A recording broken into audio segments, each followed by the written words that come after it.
Hello, hello mga palangga. I just arrived. Grabe. From morning na task till now ngayon ako nakadating ng bahay kasi alam nyo, cut off subong ng ng SSS, right? So after delivery kanina, bili pa ng ingredients, hindi ihatid sa bahay. And then bumalik ako ng GT Mall na process ng mga payment ng mga tao ko sa bakery last time. Kasi meron daw lapse na na-mislook. So, matagal ako doon sa SSS. Grabe yung process ko. And then, doon ako nag-pay sa downstairs sa Save More. Kasi malayo yung mulo. Kasi sabi niya doon ba magbabayad.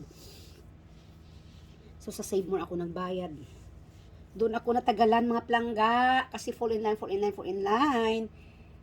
And then, nang ako ang tagal mag-process ng payment.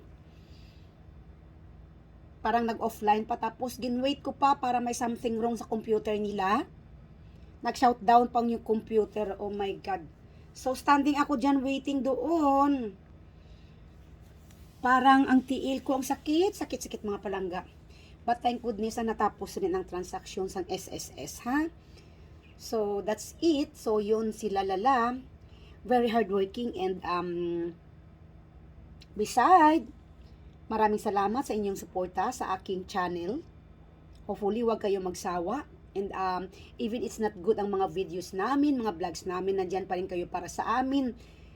Please, paki-share para maging marami na kasi as of now, konti pala yung pumapasok.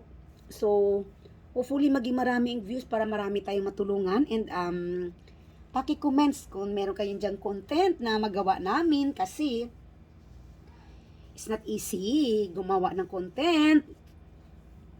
Nalilito kami everyday kung anong gagawin namin. But even hindi naman kami masiro sa aming mga vlogs for the day. So maraming salamat sa lahat na suporta kasi mag-rest muna ako. Tingnan yung itsura ko. Yan. And have a blessed day for today. Salamat sa lahat na suporta.